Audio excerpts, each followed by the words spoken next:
Mfalme mkuu, ninakutukuza, ninakuinua, mwenye nguvu, mwenye mamlaka ni wewe Kristo. Umeinuliwa Baba yetu, umeinuliwa mwenye nguvu zote, umeinuliwa Kristo. Hakuna na kutakuwa mwingine kama wewe. Ninakutukuza, ninakuinua. Hata wakati wa neno ni wewe umetuwezeza hata kuingia hapa siku ya leo. Yesu, ni wewe hata umeniwezeza kusimama mahali hapa Jehova. If it were not you my God, atungekuwa mahali tuko siku ya leo. Hata kwenye tulipitia kwa barabara, ni wewe ulituwezeza Baba wa mbinguni. Hata kwenye tulitoka nyumbani, ni wewe tulituwezeza. Hata kutulia hapa, ni wewe Yesu, ni wewe Baba yetu. Hakika wewe ni Mungu. Tunakuinamia, tunakutukuza tukisema ni wewe tu. Hakuna mwingine kama wewe. Wakati wa neno Baba yetu, tunakuomba kwa kumbali kunena nasi. Roho Mtakatifu wa Mungu, nena nasi.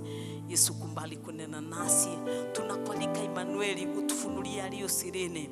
Mwalimu mkuu, Roho Mtakatifu, tunaomba ukatufunulie aliyo sirini. Sichukui jambo ikiwa ni jambo la kawaida ya kusimama na kuhubiri tena. Kristo, ninakuomba Roho Mtakatifu wa Mungu, nimwagie mafuta mapya, nipe ufunuo. Ninaomba na tena ukafikie watu wako na njia ya kipekee. Tufunulie maandiko, tusaidie kuelewa, tusaidie hata kusikia na kuelewa na kufanya kulingana na maandiko. Asante Yesu, maana umekuwa pamoja nasi wiki hii yenye iliisha jana na hata yenye imeanza leo. Naamini utakuwa pamoja nasi. Asante kwa sababu ya vile wiki imeanza. Uinuliwe Yesu, maana kutakuwa na miujiza mingi yenye utatutendea, maana wewe ni Mungu wetu. Uinuliwe daima Baba wa mbinguni. Wakati wa neno, naomba unifalize silaha zako sote kutoka juu mbinguni. Tusaidie kutulia, tusaidie kuelewa. Nipe ufunuo, nipe hekima kutoka kwako Yesu. Naomba ukaweke maneno kwa kinywa changu, kwa my spirit. Nikanene tu kwa masikio yangu, nikanene tu kulingana na mapenzi yako Kristo. Naomba unihudumie ili niweze kuhudumia watu wako Mfalme. Kuwa pamoja nasi. I'm praying that Jehovah God, you may take the stage, and at the end of the sermon and the service, utukufu wote utakuwa ni wako. Na ni katika jina kuu la Yesu Kristo nimeomba na kuamini. Tuseme amen. Ninawahubiria nikiwa nimeokoka. Kristo amelinda moyo wangu. Niko na furaha nikiendelea na neno yenye tulianzia mwaka huu ukianza, na sio ingine ni believing God upon great things. Kuamini Mungu juu ya mambo makuu. Tutaona maandiko ya 1 Kings 17 verse 1 to 7. Ikiwa tutakuwa na muda basi tutaendelea kutoka 8 na kuendelea. Lakini kwanza tutafikisha tutasoma 1 to 7. Ninawakaribisha nyinyi nyote katika jina kuu la Yesu Kristo. Ninawapenda na naamini na ninajua bila shaka Mungu mwenye natumikia, Mungu wa Ibrahimu, hata na yeye anawapenda. Kwa hivyo sikia ukiwa huru. Ikiwa wewe ni mgeni, ikiwa ni mara yako ya kwanza kuingia hapa, sikia ukiwa huru katika jina kuu la Yesu Kristo. Na tena ningependa turudi nyuma kidogo tujiulize then. Maana wengi wetu tumekuwa na safari pamoja, tumeenenda pamoja kutoka January. Tumekuwa tukijiuliza hii mambo na kumbelieve God, jina tu believe yenyewe undosi wa kuitikia Ngai niki. Ti witikio ndirauga kuitikia. Kuamini Mungu ni nini? Ni jambo ya mawazo yako. Hii ni mambo na mawazo, inaitwa na Kiingereza mental acceptance. Kana wituma mawazo maku metikire. Uguo maandiko maroiga niguo, uguo Ngai yoigite niguo. Hivyo nambia nasema ni kweli, na ukiamini tu yako tu ni kuamini, basi utatenda mambo makuu. Ni kwa nini Jehova ametuleta pamoja hata leo tuendelee na kusikia na kujua mambo na kuamini, na tena this time round tunaangalia ni nini hii inaweza kutufanya hata ikiwa tumeamini. Hata ikiwa tumeamini Mungu na tumetengeneza mawazo, ni nini hii inaweza kutufanya tusitende mambo makuu? Yote tutachanganya huko katikati, kama vile tulikuwa tunaambiwa na nabii asubuhi kwamba itakuwa ni mchanganyo pale na pale. Ningeomba ufungue moyo wako ili uweze kupokea kenye ni chako. Ni kwa nini basi? Kwa sababu watu wa Mungu wanapotea kwa kukosa maarifa. Kwa hivyo maarifa iko kwa neno la Mungu, hata inaweza kutoka kwa kinywa cha nabii za mhubiri. Ninajua tutanenewa na Roho Mtakatifu hata ninapoendelea na kuelezea maandiko. Hata mimi nangonjea kupewa niongee, na ninaamini wengi hapa watarudi nyumbani wakiwa wamekombolewa na neno la Mungu siku ya leo. Kwa hivyo tutaenda moja kwa moja kwa mstari wa 1 Kings Athamaki wa mbele 17:1-7. Tufikishe pale ili niweze kutumia verse by verse. 1 King Athamaki wa mbele. Wafalme wa kwanza 17:1-7. Basi Elia Mtishibi wa wageni wa Gileadi akamwambia Ahabu, kama Bwana Mungu wa Israeli aishivyo, ambaye nasimama mbele zake, hakutakuwa na umande wala mvua miaka hii, ila kwa neno langu.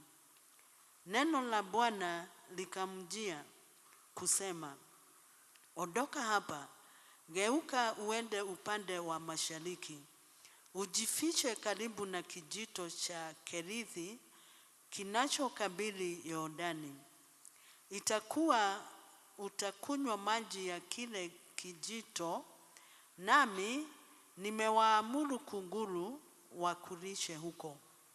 Basi akaenda akafanya kama alivyosema Bwana. Kwa kuwa akaenda akakaa karibu na kijito cha Kerithi kinachokabili Yordani. Kunguru wakamletea mkate na nyama asubuhi, na mkate na nyama jioni. Akanywa maji ya kile kijito. Ikawa baada ya siku kupita, kile kijito kilikatika, kwa sababu mvua haikunyesha katika nchi. Na rĩrĩ mũnabii wetagwa Elijah oimĩte itũra rĩa Tisibi bũrũri-inĩ wa Gileadi akĩra Ahabu atĩrĩ, rĩĩtwa-inĩ rĩa Mwathani Ngai wa Isiraeli ũrĩa ũtũũraga muoyo, o we ndungataga, ndoiga atĩ gũtigũcoka kũgĩa ime kana mbura mĩaka ĩno ĩroka o nginya rĩrĩa ngoiga. Nake Mwathani agĩcoka akĩra Elijah atĩrĩ, ũkĩra ume handũ haha ũthiĩ na mwena wa irathĩro, wĩhithe hakuhĩ na karũĩ ga Kerithu karĩa kena mwena wa irathĩro wa Jordan. 4. Ũrĩnyuaga maĩ moimĩte karũĩ-inĩ kau, ningĩ nĩndatha mahuru makũrehagĩre irio kuo. Nake Elijah agĩathĩkĩra watho wa Mwathani, agĩthiĩ agĩtũũra hakuhĩ na karũĩ ga Kerithu. Namo mahuru makamũrehagĩra mĩgate na nyama rũcinĩ o hwaĩ-inĩ, nake akanyuaga maĩ ma karũĩ kau. No rĩrĩ, thutha wa ihinda inini karũĩ kau gakĩhwa tondũ gũtioiraga. Nitarudi nyuma kidogo ili niweze kushikanisha na hii chapter, maana kunaonekana kuna mahali ilitolewa ili tufike hapa. In chapter 16 pale tukimalizia hii yenye iko na hapa tu nyuma yenye sitasoma, hii hata nitaipitia tu peke yake, kwamba wana wa Israeli waliongozwa na mfalme alikuwa anaitwa Ahabu. Huyu Ahabu ukisoma hizo zote, tusisome saa hii, mwenye anafungua Biblia kaendelea afunge. Huyu Ahabu yenye tunasikia juu yake sasa aliongoza after many kings. Kuna wafalme wengine walikuwa wameongoza hapo mbeleni, so naye anaonekana ili tufike kwa chapter 17 yeye ndiye alikuwa hapo nyuma, yeye ndiye tu ananenua mambo yake hata kulingana na verse 1.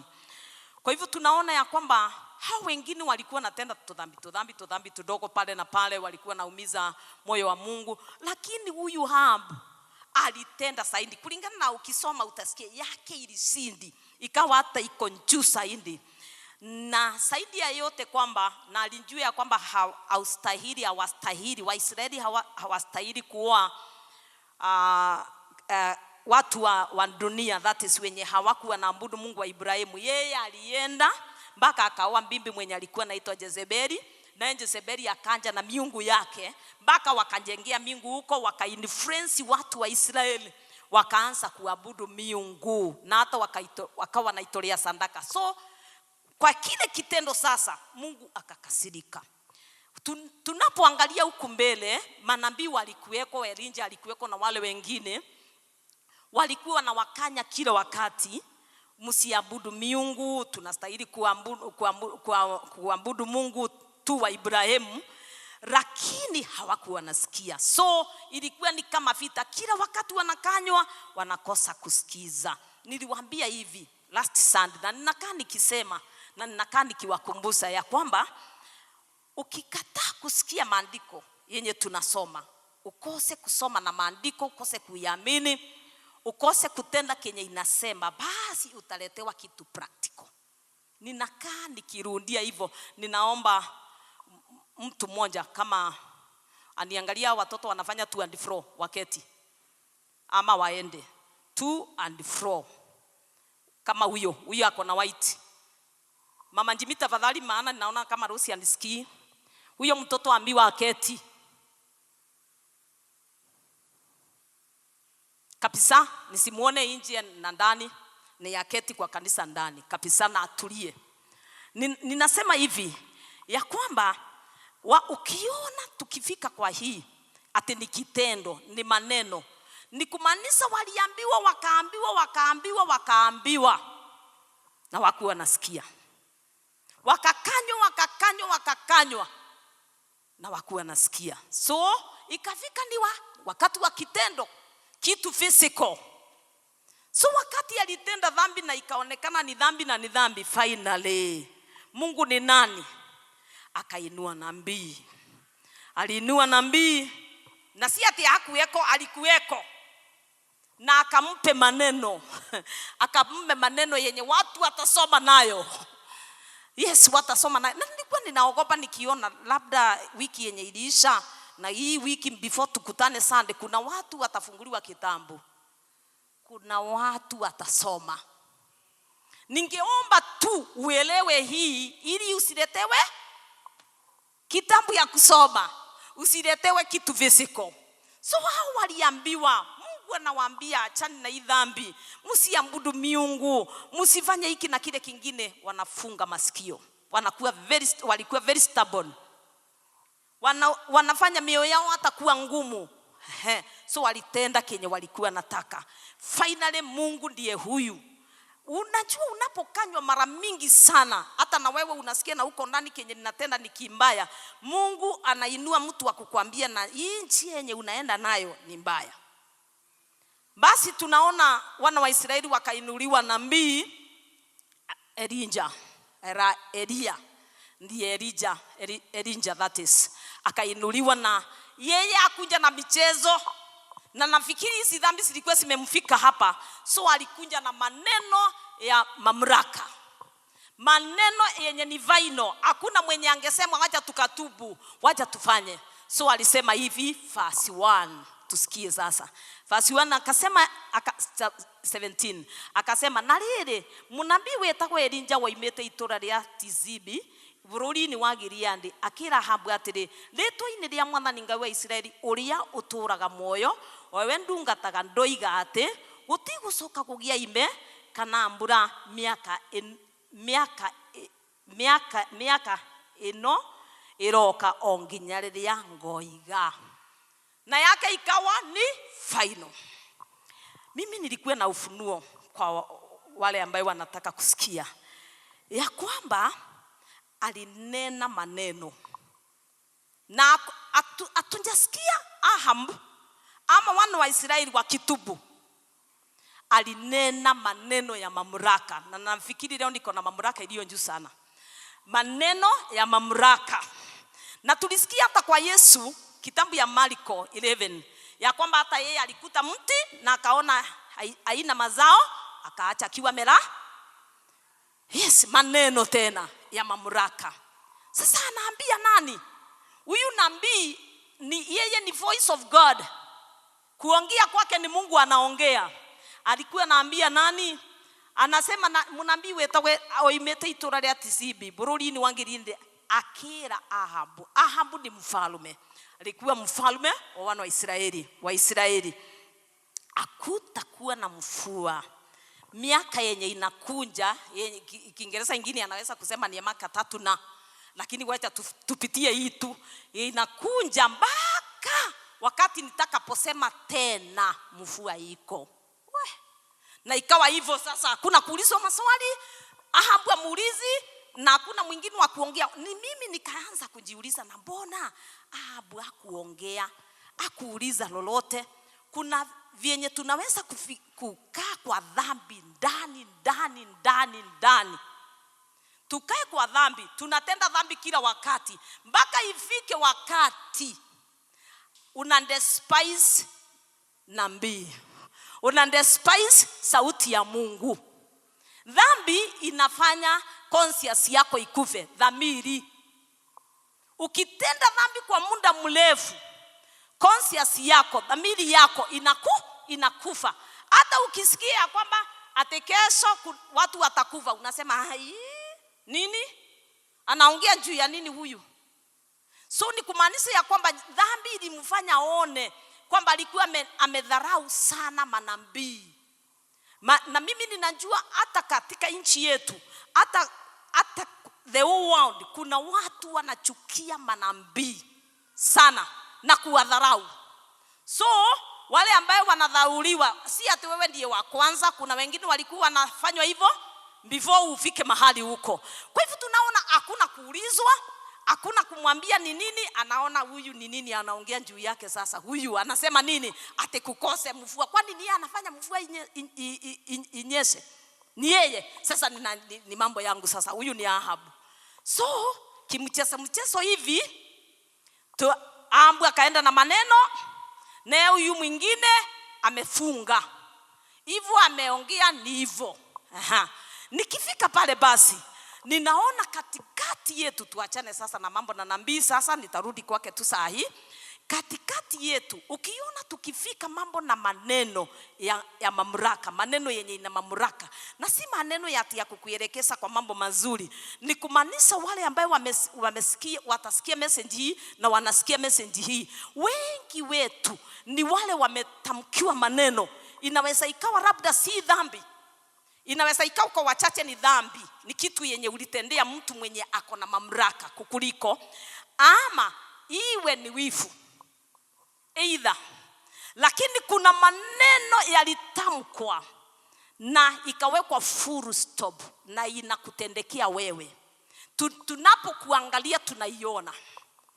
Ningependa ujiite kama mkutano vile huwa ninawaambia kila wakati, maneno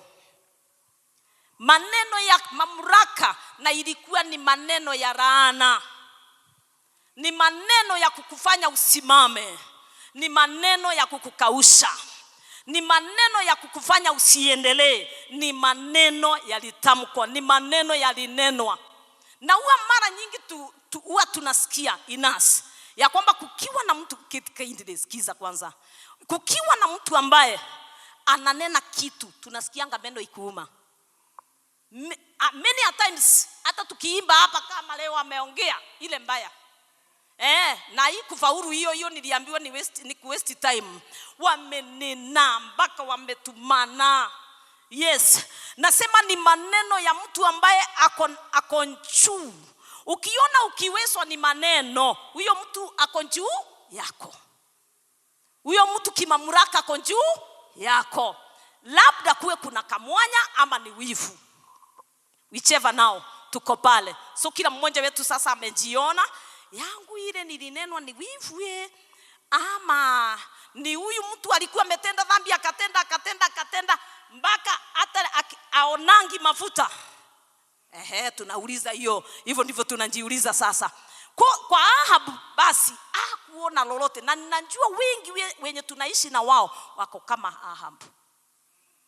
So wanakaa wakiturusia wanakaa wakitudharau, kutuweka chini. Sasa turudi tena kwa teksti yetu ya kwamba akasema akiwa na authority iko juu sana, na ukumbuke hata Ahabu alikuwa na authority, ni venye sasa yake already haingefanya kazi. Maana unapokuwa na authority uanze kutenda madhambi hizi tunatenda hapa tundogo tuasira bitterness nini yako inakuwa chini. Hata uwe nani inaendelea, ikiwa hata useme nini hakuna kitu itafanyika. Kwa hivyo tunaona nini ya kwamba tunasikia nini ya kwamba kanena maneno na ikawa hivyo. Hivyo alimaliza kuongea, uone maana ilikuwa na Mungu akaona danger, akaanza kumfunika, akamwambia na sasa si ameachilia maneno kwa anga. Huyu naye ni mkuu wa anga, ni mkali.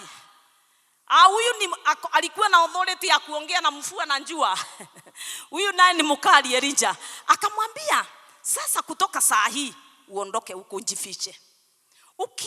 Ukiambiwa ujifiche, wengi wenye tumesoma juu yao na wamepewa wakati wa kujificha, they are the chosen. Si kila mtu. Na Mungu akague aone. Ukikaa mahali fulani hautaendelea. Ukikaa mahali fulani utaisha. Ukikaa mahali fulani utakufa, atakuondoa mapema. Jina la Yesu lipewe sifa. Kwa hivyo mimi sijui ni nini itatendeka wiki hii before tukutane Sunday. Maana kuna watu wataondolewa kwenye wako. Nasema kuna watu wataondolewa. Mimi ninajua hivyo. Haiwezi ikaingia kwetu hivyo bure.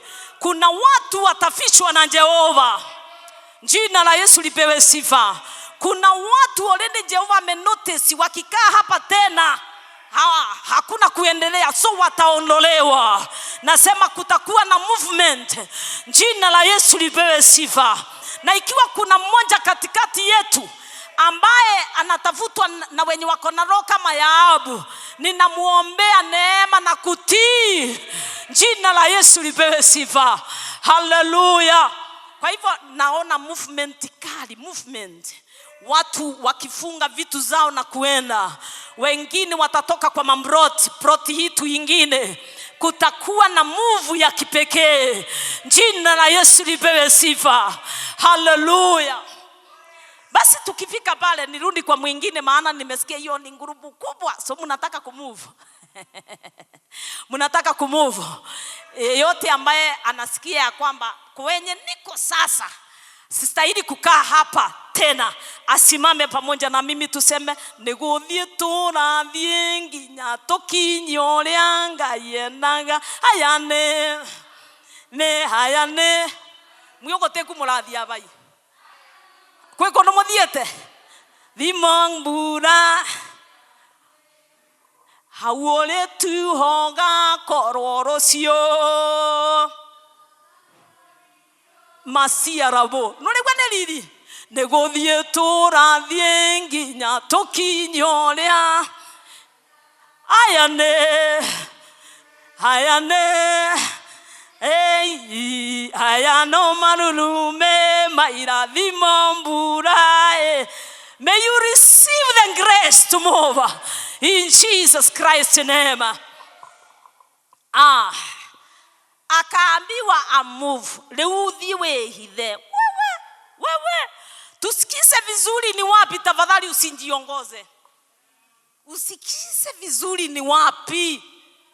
Naona watu wakiwa wamepepa mizigo, na nilianza kuwaona jana by the way. Yes, wakihama wakienda. Wengine wanatolewa from this glory to another. Wengine ni from this level to another. So kutakuwa na a lot of changes. Na hata mimi nitatabiria pesa zetu zenye siko kwa benki na mifuko yetu sitaanza kumove for increase. Ni increase. Si atendao ni wansa hapana. Pokeeni hiyo neema. Jina la Yesu lipewe sifa. Kuna kufichwa. Kwa hivyo akaambiwa hivi, nasema aliambiwa kidogo tu. Na kimwathani agicoka kira Elijah atiri, ukira ume handu haha uthie na mwena wa irathiro. Usikia napewa direction tafadhali. Ndogecire nego kirothio oguo. Lazima usikize vizuri. Okira uthie. Okira ume handu haha, uthie na mwena wa irathiro. Hakuĩ na karũĩ ga Keruthi karĩa kena mwena wa irathĩro wa Jorodani. Ũrĩnyuaga maĩ moimĩte karũĩ-inĩ kau. Ningĩ nĩ ndathana mahuru makũrĩagĩre irio kuo. Tumuone ndiye huyu sasa alitamka maneno ya mamlaka. Wakati alitamka maneno, Mungu maana yeye ndiye anaangalia yote, anamesha. Akaona hii maneno wakati itaanza kufanya kazi, huyu atauawa. Huyu atauawa. So akamuondoa na akampe direction ya kwenye anaenda. Si ate usiende hivyo hivyo ate njoo unasikia kuna kumove tafadhali. Lazima usikize vizuri. Mimi ninaambiwa niende Kiamutongo ama ninaambiwa niende Keno ama ninaambiwa niende wapi. Lazima usikie. Na I'm saying between now and Sunday, manabii wenye wamekimbizwa na akina Ahabu watafichwa. Nasema watafichwa. Maana kuna kitu kenye kinainuliwa kiko juu sana. Na wale ambao wako na wivu na nyinyi, na wale ambao ni wachawi, wale ambao ni wapinga Kristo, lakini kuna kufichwa wapendwa.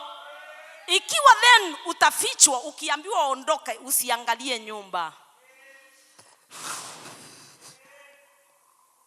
Unasikia kuna nyumba hiyo? Usiangalia niko na nini kwa nyumba. Labda ikiwa utaambiwa ubebe ni sawa, ikiwa utaambiwa uache ni kuacha. Jina la Yesu lipewe sifa. Ni wakati wa kufichwa. Siku moja wacha nielezee vile nilifichwa one time. Mimi niliota ndoto na mtu fulani. Sijui ni mtanje mchungaji fulani. Huyu mchungaji alikuwa na lengo mbaya, saindi kunihusu, that is kunihusu. Na kina masi walikuwa primary. Ni kitambo, ni miaka mingi, nimekumbuka tu nikiongea. Nikaambiwa unaona fulani ni kwa ndoto sasa atakuja kwenu. Wakati huo tulikuwa tunakaa karibu na barabara. Wakati huo karibu na barabara kwa rami tu, karibu na rami huko venye maduka yanajengangwa. Atakuja kwenu na ataitana pastor. Usiitike. Hivyo utaitika tu, utamfungulia mlango bila kunjua na ataleta kitu aweke ndani, mwe mnapigana na bwanako. Na kisha kutatokea mambo mabaya. So mimi nikasikia kumbe atakuja, na nikanjua hata siku. Nikaambiwa hata siku. So nilifanya nini? Nikaingia kwa maombi. Nikiomba Mungu, naomba unifiche. Mungu ninaomba unifiche. Mungu ninaomba unifiche. So ikafika siku yake. Hiyo siku tulikuwa tunafanya, nilikuwa tumumbiri. Nilikuwa na ubiri huku. Kwanza kule chini ya huku, beginning ya huku. Nilikuwa ninafanyisa kina masi homework. Na tulikuwa tuna revise for the exams. Tukiwa katikati nikawa na usingizi. Naye mzee alikuwa mahali kwa kona in the temple room. Na tulikuwa sisi sote kwa temple room, ninafikiri alikuwa secondary. Nikawa na usingizi mzito. Mpaka nikawaambia ile tumerevise, muende mkarare, tumutapita. Na wakaniambia na nikawaombea. So mimi kawaida yangu sirarangi kwa kiti na sipendi. Hata siwezi nikapata usingizi nikilala kwa kiti. Mimi nikakaa tu kwa kiti nikiwa nimelala. Naye mzee alikuwa mahali na kompyuta yake kwa kakona akifanya kazi. After 20 minutes hivyo watoto walienda na mimi nikashikwa na usingizi. Na nilikuwa nimeambia msenju ya hiyo doto. Nikasikia kwa maana wakati hiyo nyumba yetu ilikuwa karibu kwa barabara na milango iko kwa barabara. Nikasikia na funguo. Pastor. Mungu ni nani? Nikaamuka kwa usingizi na nikatambua sauti.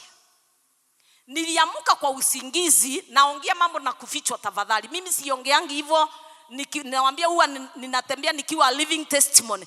Jina pastor. Nikasikia sauti, nikakumbuka na nikakimbia kwa mzee. Usijaribu kumfungulia. Maana hata mzee alikuwa anamjua. Usijaribu. Akaniambia nifanye nini? Nikamwambia wacha tusikia kitana tena, mimi sitaitika. Bora mimi tu nisiitike. Pastor. Mzee akauliza ni nani? Ni fulani. Akaniuliza nifanye nini? Nikamwambia tunajua mipango yako, uende kabisa. Ndiye huyo mzee naye mpaka kwa gate akamwambia the same, na akaenda. Hivyo alienda. After some days nikasikuta huku Mwea. Nilifanya tukawa ni kukimbizana Ahabu na nani. Jina la Yesu lipewe sifa. Mara nyingi sana ni kuthreaten. Nitafunga hiyo kanisa, nitakumaliza, nitafanya. Mara nyingi ninamsikia kwa simu ana change tone. Saa hiyo nimeona M-Pesa na ni vague. Na nimenenewa already fulani atafanya hiki kwa M-Pesa. Unasikia hero, rudisha hizo pesa senye siko kwa simu, namwambia fulani, kwani umeanza kuwa mwizi? Anasema simu. Nasema tunafichwa. Ukienda kwa YouTube na TikTok utaona hiyo wimbo yangu inasema kuhidhwa hidhagonenga hii. Kufichwa ninafichwa na nani? Si ate ni kutunga tu, ni kitu yenye nimefanywa mara mingi. Na mimi ninatangazia wale ambao wananisikia na watasikiza after this, ya kwamba ukiamini hii, huyu Mungu amekuwa kinificha, hata wewe utafichwa. Watoto wetu watakuwa nafichwa. That is our inheritance. And I declare no weapon formed against us shall prosper. Pigia Yesu makofi. Akafichwa. Nasema sasa akafichwa. Umewahi fichwa, unajua hakika umefichwa, lakini unapigiwa simu za threatening. Threatening ni ndio na Kikuyu. Threatening ni kutiza.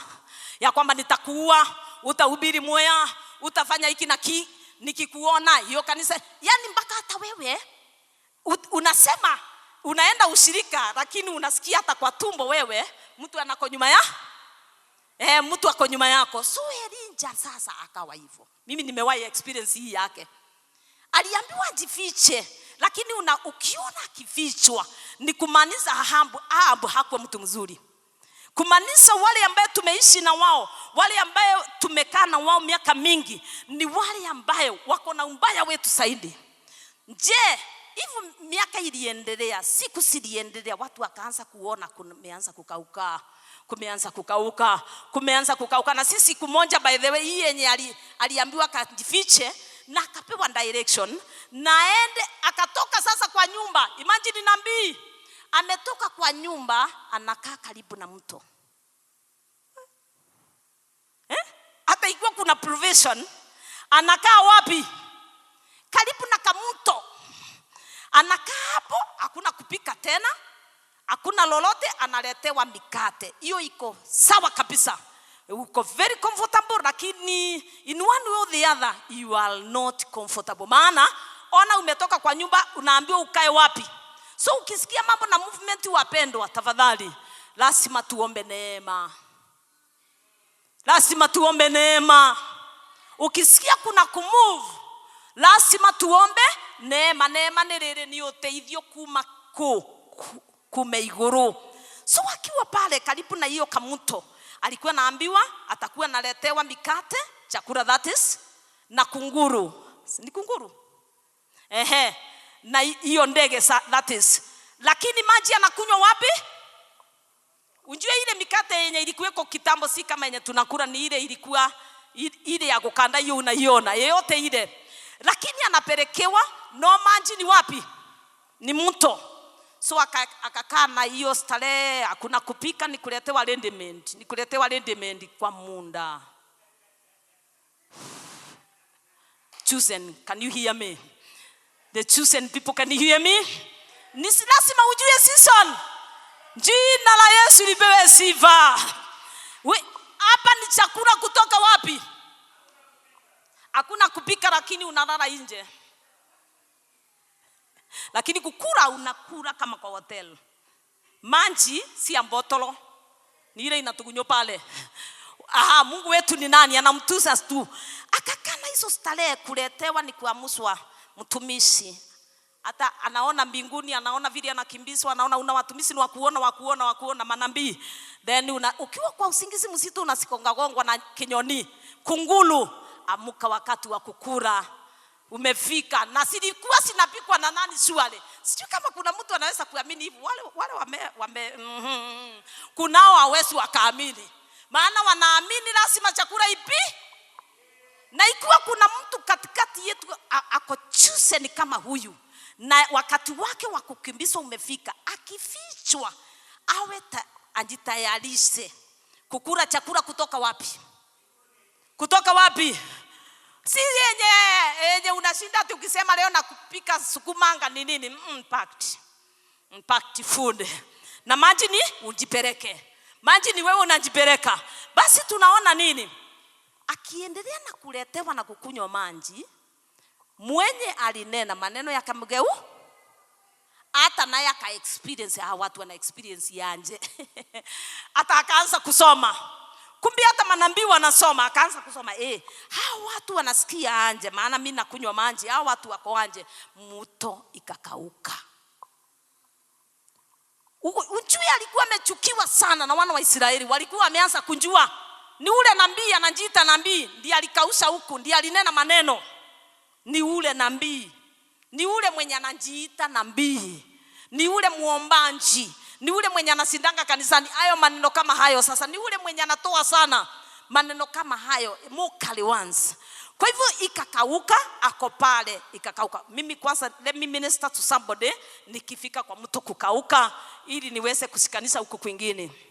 Ya kwamba, kuna watu wameenenda vizuri sana na Mungu, na wamekuwa na kind of a kafro kiasi mpaka wewe unaona kuna kitu ninaona kuna kitu ninafurahia kazi, hata I don't struggle kupata kazi, niko na viva mpaka wanaanza kuambia, nakwambia mchungaji nakuanga na viva ni viva, nakwambia yako hakuna kustruggle, umeenda nywe. Lakini tunasikia kwamba kuna wakati wa kukauka, kuna wakati wa kukaushwa kama ule mti. So ikafika mahali, na ukiona hivyo kuna watu katikati yetu, na wale watanisikiza, kwamba imefika wakati wa kuambia ni stop. Unaambiwa? Yes, unaambiwa sasa ni from where? Under from above. Niseme anje, mito yenu ya wengi wenu hapa, mito name it, either ni business, ni marriage, ni masomo ya watoto, ni afya ya mwili, yote ile wengi wetu imekaushwa, imekauka. Nasema imekauka. There is no flow any longer. There is no favor any longer.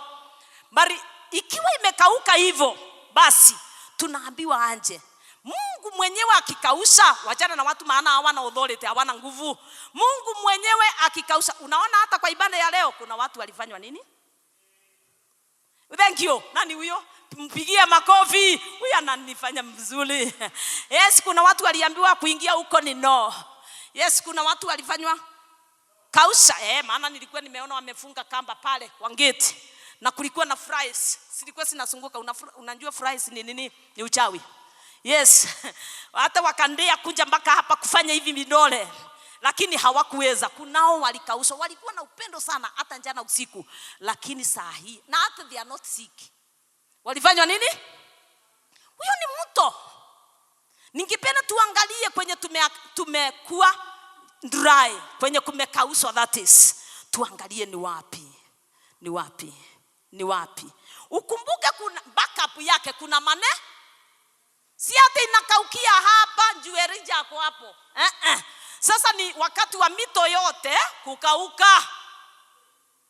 Hata yenye mtumishi wa Mungu anajisaidia nayo imekauka. Sijui ni wapi, ni area gani. Unaona kayabani bomire, na watu waambia sana mpaka wakaanza kusema ni komo kate kukaushwa. Nasema kuna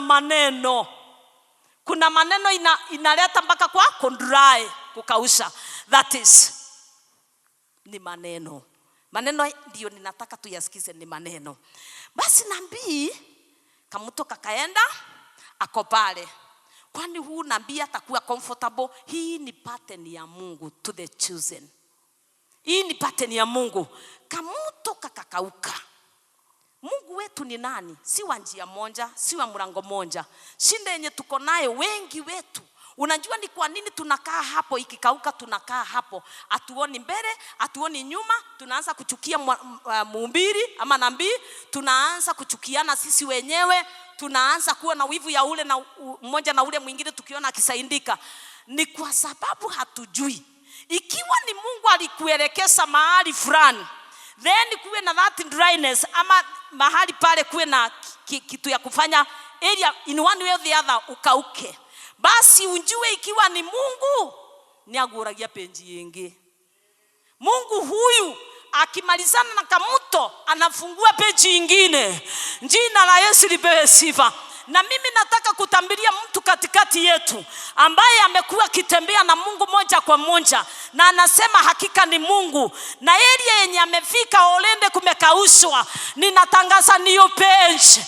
Mungu mwenye ninatumikia leo anafungua niyo page. Nasema leo anafungua niyo page. Pigia Yesu makofi. And I feel in the spirit that we are in the 11th hour. Kiambereria kiangai urima mayando. Nasema itendeke hivyo kwanu.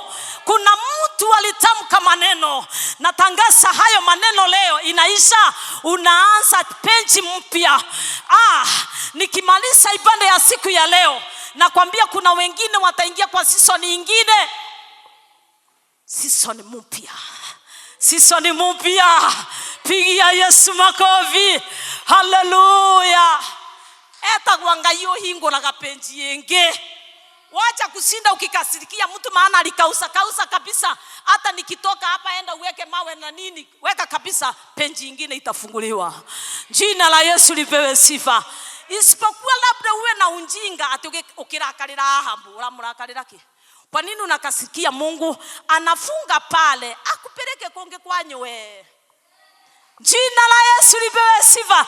It is another level. It's another level. And some people here today mekuingira another level. Mekuingira another level. Pokeeni hiyo neema. Jina la Yesu lipewe sifa. Toroene tohou. Na tuguthie na mbele na kuhoa. Rima mayando. Nasema kwa watumishi wa Mungu ikikauka, mto hii ikikauka ya Nyamindi, unakuta ya viva inawekwa nguvu na Jehova. Kwanga gote empty. Pigia Yesu makofi. Usikufe moyo tena. Ni mwahingeno. Mwahinga ndeke anga yakahingura njira enge. Pigia Yesu makofi. Hallelujah. Oh yes.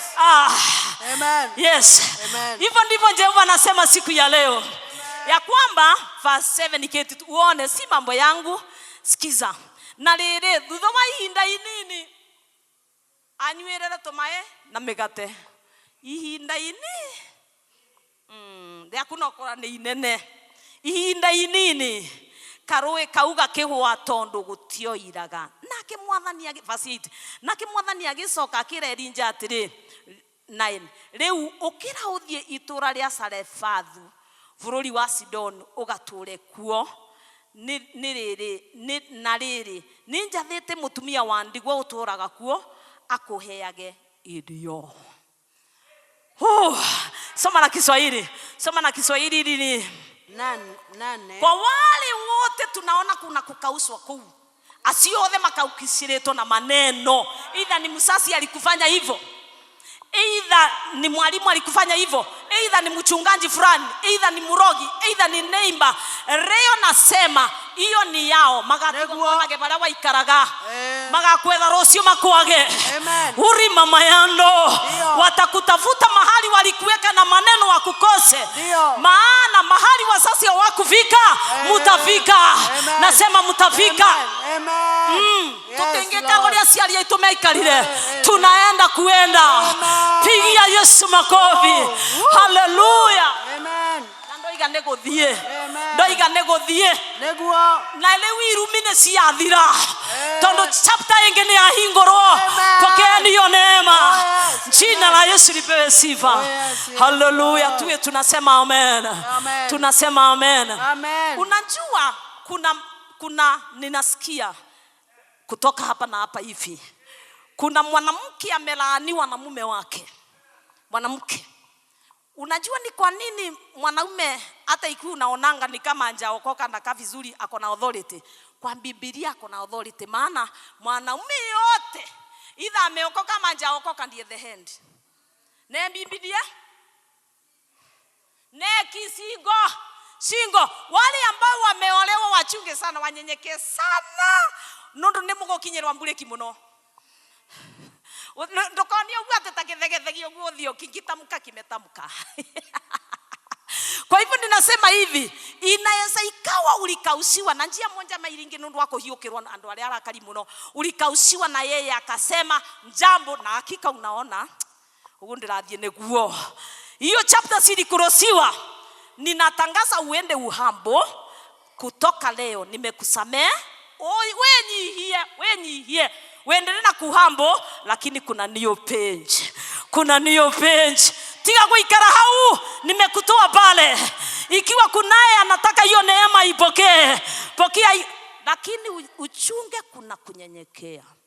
Kuna wewe ndo kaugage nenda rutirwe. Wewe kuna nyenyekea. Umenye watu wala singo mbere tuike nwe usingo no kuigwa nchi utawekwa chini. Karubeni ugikirire. Rubeni ni akirire ri wala ni karathi. Muke akinjipereka juu, huyu anjue authority yake. I am the head. Atamweka nini? Kwa hivyo kuna kunyenyekea, naye mume anapenda mke. Tekwenda na kuunja. Akinyaka mweka gogo. Hakuna? Yes. Hiyo madharau yote ishe ili tuweze kufunguliwa sisi zote niyo page. Aya verse 8 and 9, verse 9. Yes. Ondoka uende Sarepta. Ulio mji wa Sidoni. Ukae huko. Tazama, nimemwagiza mwanamke mjane wa huko akulishe. Nivo. Kwa watumishi wa Mungu, kwa manabii na the chosen, na yote amewahi kausiwa. Tukitoka kwa kio kifungo, kamuto kakauke. Hauma kaukishire. Kakauke. Na mimi nikiwa nabii niseme tuendelee. Unaendelea ukienda wapi? Utakuta watu wa kukushika mkono. Pokea hiyo neema. Utakuta watu wa kukushika mkono. Ikiwa huku unaitwa ikiwa kwenu huku unaitwa mtoto, uone mtu ambaye anakuita my daughter, my son. Ikiwa huku unajulikana kama mke, watu wanakupenda kama mke na mama. Pokea hiyo neema. Jina la Yesu lipewe sifa. Unjue ninatembea na nini saa hii sasa ya Ruthu na Boazi. Ruthu mume alikufa. Si walikaushwa hiyo yote? Si ilikaushwa? Ruthu mume akakufa na akasema hata acha nani? Mother-in-law Naomi. Wakaenda na yeye juu ya kunyenyekea. Tafadhali kunyenyekea ni very important. Mungu alimconnect wapi? Hata kwa samba. Bila Boazi, wafanyikazi wale walikuwa wamesimamia hiyo samba, na sio samba nyingine, akaingia kwa Boazi na akapendeka. Na supervisors wanampenda, kumuona tu ni stranger wanampenda. Wale ambao wamekaushwa, labda ni kwao nyumbani, labda kule wanafanyia kazi, hiyo chapter wacha tuseme ni cross. Ingia kwa new season. May you receive favor with men and God. Receive favor with men and God in the mighty name of Jesus. Favor. Nasema favor inafunguanga milango. Tika kutindo okirira karoe karioke kagagwe kakathire. Wacha ikauke kabisa. Kule mbele kuna mwanamke. Kule mbele yako kuna mwanaume. Kule mbele kuna kijana. Kule mbele kuna matajiri. Kule mbele kuna watu wa biashara ambao watakuonyesha mashimo. Rikatayando. Rimamayando. Nasema kuna connection.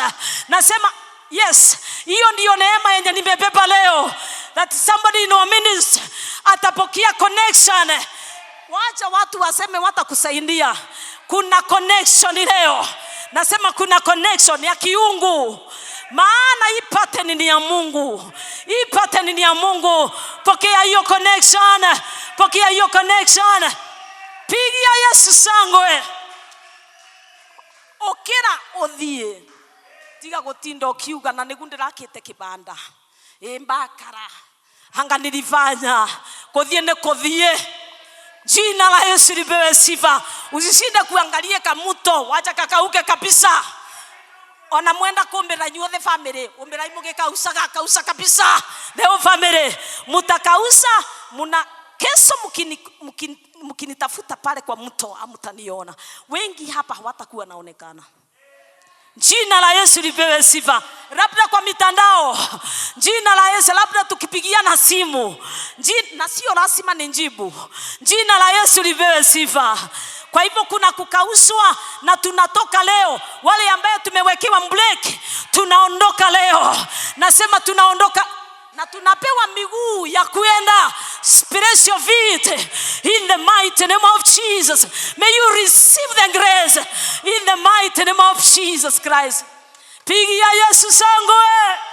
Ando negothie marathie. Ando ne marathie umothe. Ayuganenie. Sema ni mimi. Sema ni mimi. Wewe muto mbaimbai. Watu wetu mbaimbai. Ninaenda kwa destiny yangu. Ninaenda kwa destiny yangu. Pokeeni hiyo neema. Usiwa gukinyangire mburiki ati ndukarute wira. Niekire wega. Agatora kabagua kororaga. Tondu hata kinjiji unahama. Hata kwa kinjiji unahama. Jina la Yesu lipewe sifa. Tuketi. Naona akaambiwa usinjali. Chapter ya mikate. Chapter ya kunjipeleka kwa mto. Tumeingia kwa ingine. Onda. Lioko na leo. Unaamuka asubuhi unapewa connection. Ahiri bazeke. Unapewa direction. Unaona venye nafanya mikono. Unapewa direction. Na mimi nimeita destiny helpers wetu. Kutoka north, kutoka east, kutoka south. Kona zote. Wakutafute wewe. May you be connected as from now. Maana laana imeisha. Unajua wana wa Israeli watu walisikia wenye wamefuka River Jordan wanaenda kujisikia mji wa Canaan. Wakapomoa Jericho. Before wafike kwa Jericho kulikuwa na tufununu venye wanafanya hizi town zingine zenye before Jericho. So kukawa na mfalme ambaye alikuwa anaitwa Baraki. Akaogopa. Akaona hao wakiingia kwetu kisha akauliza nitafanya nini? Hata nikitu mapolisi na uchawi hawa mateka gweisio leo. Hawa wako juu ya mauchawi nitafanya nini? Nitaita divina alikuwa anaitwa Balaam. Ninamjua na wanajua kuresearch. Ninamjua na kulaani na kubariki. Na niujue ni maneno tu, ni maneno peke yake. Akilaani amelaani, akimbariki amebariki. Baraki akarara akisumbuka vile atamaliza wana wa Israeli. Kumbuke they were the chosen generation. Andu athure ni Ngai. Andu arathime ni Ngai. Akarara kifikiria mpaka akatumana kwa nani? Balaam. Before wamfikie atamke tu neno la kushindwa. Akarara kifikiria akatumana ya kwanza, ya pili, ya tatu. Balaam ni nani huyu? Balaam ananenewa na Mungu hawa ni arathime. Mundo murathime ni murathime. Osio murathime ndangerumika. Ai mundo murathime ni murathime. Osio murathime ndangerumika. Oi ona mungirurungana mumurume. Osio murathime ndangerumika. Ai muhunjia murathime ni murathime. Osio murathime ndangerumika. Oi ona mungirara mugithie kwago. Osio murathime ndangerumika. Wana wa Israeli walikuwa tayari wamebarikiwa na Mungu. Hakuna yeyote aende kusimu aende baharini, atafute nini, apitie kwa moto, aweke kwa gate, hata aweke kule kwingine. Hakuna yeyote angeweza kulaani hawa wana wa Israeli. So hata wakati alipewa nini, kukachinjwa, kukafanywa, anatokesewa na Mungu, anasema mimi ninaona wasiwasi. Ninaona hata bila kuona maono mkishindwa, maana hao wamebarikiwa. Na mimi nataka kubariki mtu katikati yetu. Ni nani huyo? Nataka kubariki. Hakuna baraka za mtu akiwa ameketi. Nataka kunena baraka kwenu. Yeyote ambaye amesimama Yesu, ninanena baraka kwa anga yake, ya utajiri, ya marriage, ya business, kila kitu yenye atakuwa kiguza, ninakinenea baraka kenye kinaleta utajiri. Baraka zenye zinaleta utajiri, sio uzuni. Nimewabariki maisha yenu, nimebariki uzao wenu, nimewabariki mkienda na mkirudi, nimebariki biashara zenu, nimebariki ministry yenu ipanuke, excel, increase, mkapate customers katika jina la Yesu Kristo. Sema mimi ni mbarikiwa. Sema mimi nimebarikiwa. Sema nimebarikiwa. Na hakuna yeyote anaweza kunilaani. Na mimi nimesema hakuna yeyote ataweza kuwalaani tena. Mmebarikiwa na laana zote zimeisha, na tuketi. Akafika kwa mwanamke. Hata nisipomaliza sasa, si hiyo imeisha. Akafika kwa mwanamke, nikimalizia. Mwanamke already anakaa kama hakuwa ameambiwa kuna mgeni. Alikuwa naokota kuni. Kulikuwa kuna kama jangwani. Usiku sikulala, nikajiuliza na maji ilikuwa inatoka wapi huko? Hai, Mungu ni nani? Kai. Wachana na Mungu. Wachana na Mungu. Nililima mchere, tulikuwa na kitu tukitaka kununua instrument wakati nilianza kanisa. So Kiti akanifund, na mimi nilikuwa kwa kuingia kwa shamba. Kiti ndiye alikuwa nani? Kwa mang'ota. Na mimi nikaingia wapi? Ungeniona hii njia ya kutoka hapa mpaka Kadigiriri miguu. Hakukuwa na kipikipi by then. Sasa then kukawa kama wakati wa Elia. Kukakauka na kukawa kuna. So mimi nilikuwa ninaenda, ninawekelea mchere yangu nini? Yes, wengine yote ikakauka. Yangu asubuhi ungekuta ni kama nimemwagia maji. Mungu ni nani? Anaweza. Mimi ninajua hawisi tunaweza kuamini Mungu hivyo. Anaweza. Nasema anaweza. Kwamba akaenda na akakuta huyu mjane, kwamba anaokota tukuni na amepakisha tu mafuta kidogo. Nitapitia hapo maana sisikii kukiwa, lakini wacha nipitie kwa wawili watatu. Tumafuta kidogo na unga ya chapati, that is. Na anaokota nini? Na anamkuta kwa ngeti. Kwa hivyo mwanamke hakuwa mchache. This destiny helpers si watu wa chini hivyo unafikiri, ni wale wanakamatanga ngeti. Wanaweza kukufungulia ama naomba tupewe viva na wale ambao wanakamatanga ngeti. Tupokee viva. Ukiingia tu inafunguka. Nasema ukiingia upokee viva na authority. Viva na authority. Ukitamka hayo maneno yanaanza kufanya kazi. Pokeeni hiyo viva. Wale ambao wamesuiriwa na gate yoyote ile, na saa hii mpokee authority na viva. Unaingia tu anasikia ni kama sensor. Sikuna gate siko na sensors. Yes, sina sense mwenyewe. Unasimama inafunguka, hata ni ngari ya mwenyewe gate yenyewe inamjua. Unasimama inajifungua na itendeke hivyo. Pata hiyo special sensor. Kama taranyi tarutaya matarambara lia njaraya. Muteko bingererwa muno. Bokera asime mambaraletie ni mamukire. Amen, na nimemaliza. Ukikosa kunjielewa hapa. Kiungano inegeke atheru muongana. Methani njare ya mugate wa moyo. No niwe mugai warigwo ne hitho eno. Ukuinoko hutie na ndone githima. Gethi Mugai no. Lazima upelekane na roho. Maana kwanza hiyo imepita, ni very important. Very important. Sasa hata hapa Mwea kila mahali sasa tutakuwa tunasimama.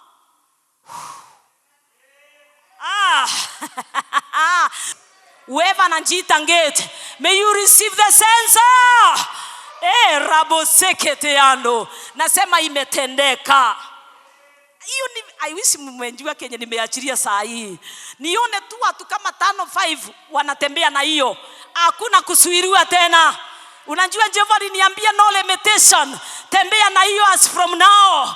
In Jesus Christ's name. Haya tuketi. Thank you. Uingiange kila mahali. Not only Kenya. Mimi nimekunenea. Authority, spiritual sensor hata nje ya Kenya. Yes, kwa kalia yako na yenye si kalia yako. Yote ile pokea hiyo neema. Amen. Unajua Kenya amefanya ni kuzilu tu gani gweka ati ahoro ndo si muhuri ni wake. Amen. Sasa ninasema nini? Nasema akaambiwa athie akinyangeti-ini yetura. Urona mutumia utawe etora tebara ngoro ndani. Sijui kama tunanjuanga ngeti iko wapi hapa Mwea. Macho kitu wewe umekaa Mwea macho ile yako twira kiroko pata macho kiti Sunday unionyeshe ni wapi, uniambie ni wapi. Yes, hata kwenye unaenda shule kuna ngeti ukikataa shule na kwambia watoto wote wanaongea mabaya yako, walimu na sasa ministering to kids. Sawa, umeelewa? Wacha nisikuingie, ni ngeti imekukataa. Unajua mtu anakataliwa na pesa. Kuna watu wanakaanga kwa ngeti wenye wanatawala pesa. So kila wakati pesa zikikukaribia, stop. Kaushwa. Sasa nimeenda dipa. Tupokee hiyo neema. Sensa anasema unaingia sinafunguka. Jina la Yesu lipewe sifa. Oisiraeli kwa yananganagu. Erinja nungata ya mwathani. Yale agero gya kuria neigogo. Yale agero gya kuria. Before tuonane Sunday kutakuwa na magogo. Kunguru wengi. Nasema wale bado hawajatoka kwa mto watakuwa na makunguru, lakini wale tumetoka leo, minde waba. Wale tunatoka ni wanakutana na ule mwanamke. Ako na kila kitu yako ni kuletewa. Hallelujah. Onda. Neko onda. Omuthe ni musere. Omuthe ni kena. Onda. Pokeeni hiyo neema. Andu makahea onda. Mukahea na onda. Jina la Yesu lipewe sifa. Watu wanawekwa mizigo, unapewa direction. Alifika akamwambia, kamsalimia na akamwambia yeye anataka nini maji. Before na ninafanyanga hivyo, niko na hiyo masoya uliza Ruben na wale watoto wangu. Ninakwambia hata mama Jimmy amejua hivyo. Diongerere gikombe. Before vuke kwa kikombe diolete dhani ukamaguso. Amukuona nyinyi. Amukuona. Hivyo ndivyo the destiny helpers wetu wanatiritiwa na Jehova. Ukifikiri unatoa 10 before ufike unaambiwa ni 12. Those are destiny helpers. Hawa wameprepiwa na Jehova as from now. Maana wenye walikuweko tunaingia kwa new season. Jina la Yesu lipewe sifa. Mto ulikauka, sasa tunaingia kwa hiyo level nyingine. Where ambaye we are dealing with the gate people. Wale wanatingisa gate. Uri mama yando. Jina la pokeeni hizo connection. Pokeeni hizo connection. Riu ni twa malevo era turare riu ya gutina tukiaraniria uru tukiguanira uru ni twauma. Tumetoka. Iyo ya Ahabu tumetoka. Tumeingia kwa another level, spiritual realm and physical even. In Jesus Christ's name, pokeeni hiyo neema. Onda. Mae. Hapana, mkate. Manji pamoja na? Kwani huyu ni nani? Huyo ndaragerua. Onda yumete nako. Situpokee tuache tunyitithanwe. Naomba tusikanishwe sasa. Ninaomba tusikanishwe na heaven. Wewe ambaye tutakuwa tunaingia mahali ne kuganga yaro iga. Yes Lord. Yes Lord. Hivyo hivyo alisikia na akaambiwa kuongea ati kaunga, akanjielezea kaunga ni kandogo sawa kunjielezea si isio bora uti. Kunjielezea si isio bora uti. Naye huyu mfano wa kumbelieve tunaona tunafunzwa na nani? Na Elia. Elia anaambiwa enda, yes. Imekauka, yes. Ndio hiyo kwa mwanamke mwenye hana mume, wengine wangekaa nyumbani. Napelekewa mwanamke mwenye hana mume, kwa hivyo naenda huko usirati. Hapana, Mungu wetu ni muungwana. Tunasikia nini? Ya kwamba lete. Akakumbali, waliongea, akaambia wewe nioda. Okay, akapika. Ya kumsangasa ni kwamba akitoa akifikiri ilikuwa ikuliwe hiyo siku peke yake. Wewe hao watoto watulie. Ukifikiri ni akukuliwa hiyo siku peke yake, huyu ni nani? Ukifikiri ni akukuliwa na hiyo siku peke yake, lunch, sapa unakuta unga ile na mafuta. Andu asio madhika nigumekagwa. Andu ai sikuwe na mtu katikati yetu. Jugi abaka nanja, ndinja. Uko nje. Hapa ndani. Wale ambao watakuwa nasikia, watapewa command, wanasema ndio, lakini inaendelea na kuongezeka. Inaendelea na kuongezeka. Unajua ulikuwa nayo wewe. Ulikuwa nayo 2017 kwa ndaya yangu inasema hivyo. Unatoa wewe ujui the resources inatoka wapi. Unakuta kuongezeka. Naye huyu ni mtu ambaye hakuna kulalamika, anasema yes. Ikiwa ni Jehova anasema shika uendelee na injili, pigia Yesu makofi. Hiyo ndio tutatembea nayo. Tuketi. Jehova aliniambia lini wakati mmoja nikienda Kibugo, kanisa yetu ya Kibugo kwa ushirika Wednesday. Mwaka beginning of this year akaniambia, ndagwito twike githima ya kunyua gunia theni, heaga ng'ondu gĩa kũrĩa tondu itonga nĩ ciarega. Ndagwito twike nginyangeroria eno ni ndiretwa ndagwito twike ngethi methori rumetikaga ugu ngihingura kanitha iyo.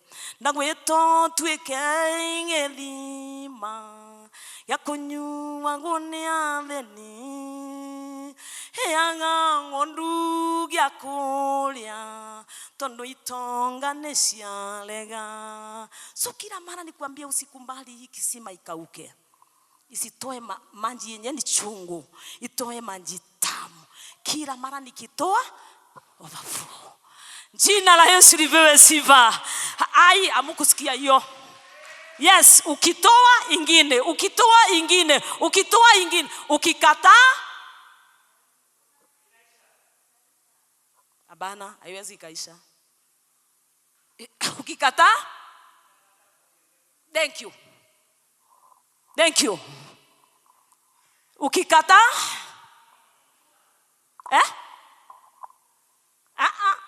ipunguzwe na nini? Kwani amuoni kitu kinaonekana life inasimama mahali pamoja.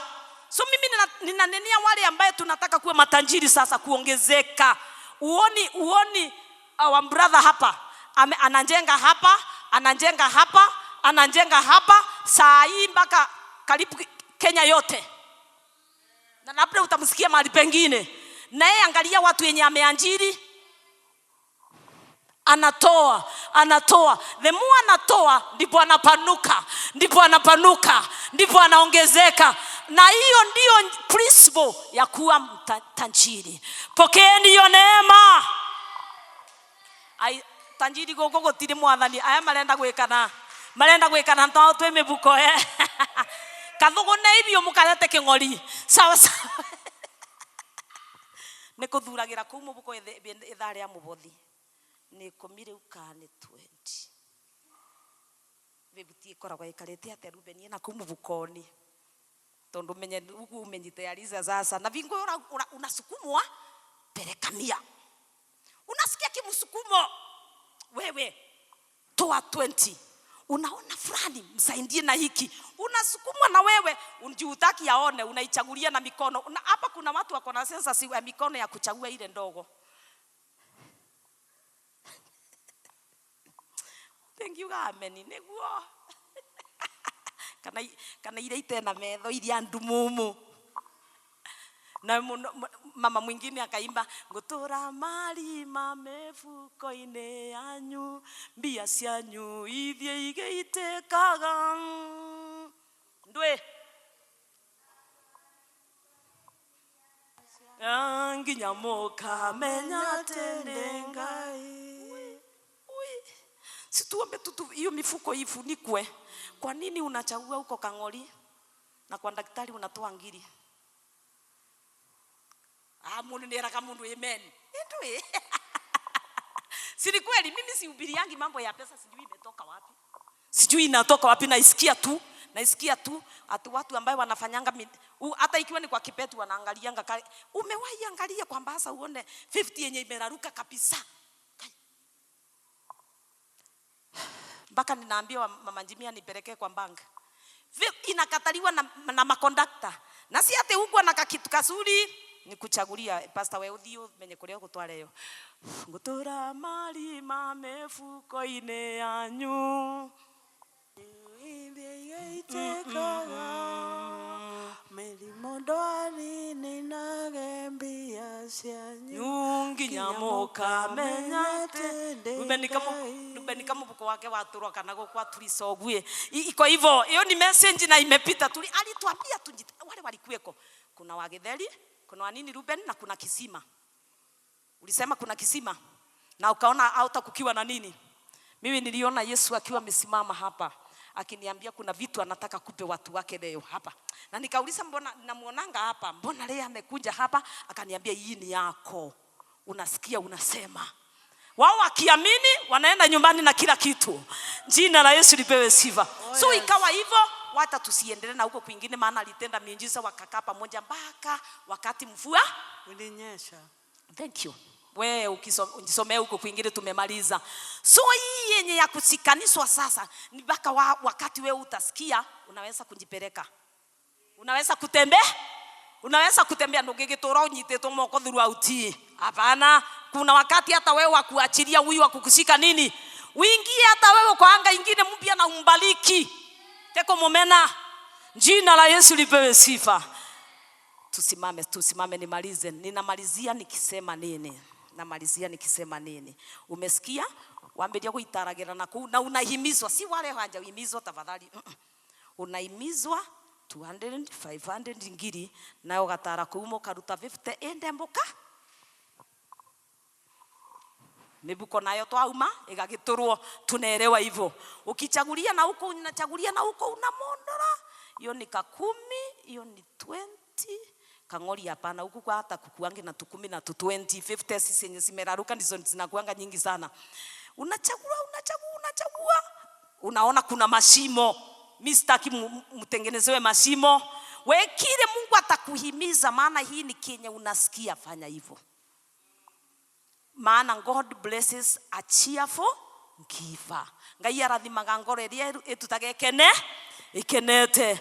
Basi tumesoma nini from the beginning ya kwamba tumesikia maovu ikawa ni mengi, wana wa Israeli wakatenda dhambi mpaka conscience zao sikawa hakuna kitu sinasikia. Nabii akisema wacheni wanamchekelea kumdharau mpaka ikafika hapa akainua nani? Nabii Elia, that is Elijah, na akasema musome na drought.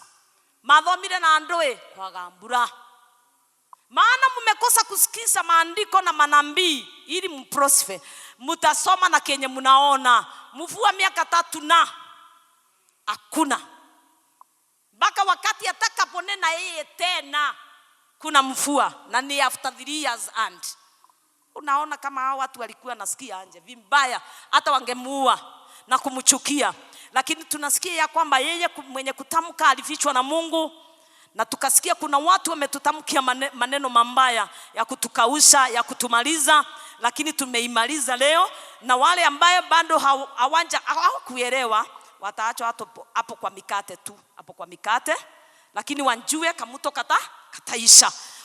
Ikiisha mtu ikikausha, mtu yeyote ile sasa usaidizi yoyote ile, Mungu anafunguanga peji nyingine. Na leo tukasikia laana zote zimeisha na tumefikisha pale. Peji hiyo ya mwisho ndiyo very important. Unasikanishwa na mahali utakuwa na command tu. Onda, unataka hiki, unataka hiki, na hakuna kungangana.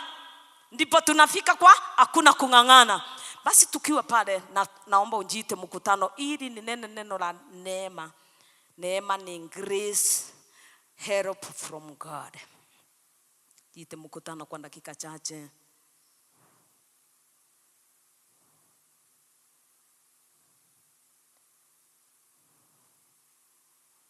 Wengi wetu ninaona tumetoka hapo kwa kukakushua, kuambiwa ni dry. Tugetethia hapo tumetoka.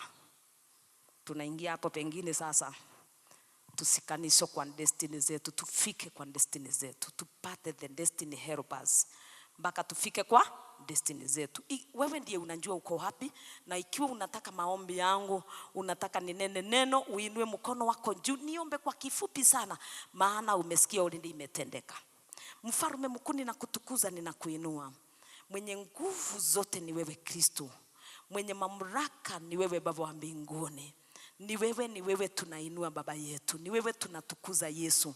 Wakati huu Baba wa mbinguni, ninapeana kila mmoja wetu ambaye ameinua mikono yake juu. Yote ameamini. Hata huyu mwenye ako very bitter na kitu yenye ilimtendekea na anashindwa afanye nini, naomba ukamuondolee hiyo bitterness, akanjue ya kwamba ni season ya hiyo kitu kuisha, ili uanze na yeye upya. Kwa hivyo yeyote ako very bitter, maana mtu imekauka, anjui afanye nini, anjui atoe pesa wapi, ninamuombea neema nyingine mpya, na ninamuombea hata kupata destiny connectors wengi. Namuombea viva, namuombea authority kutoka juu mbinguni, na namuombea spiritual sense, ili atakapoingia kwa gate yote ambayo inamblock maisha yake inafunguka. Pokeeni hiyo neema, pokeeni hiyo neema. Jehova wasikanise kwa destiny zenu. Jehova awape destiny helpers katika jina la Yesu Kristo. Nafungua hiyo anga, nafungua hiyo anga, nafungua hiyo anga, nafungua hiyo marriage, nafungua hiyo kazi, ninafungua hiyo huduma, ninafungua maisha yenu, ninafungua ndoto zenu, nimefungua maono yenu. Natangaza mko huru, muende na neema ya kuexero, ya kuincrease katika jina la Yesu Kristo, na iko kwenu. Sema nimepokea, sema nimepokea, sema sisikii, sema amen, nimepokea. Amen, amen. Jehova wabariki na watendee mema.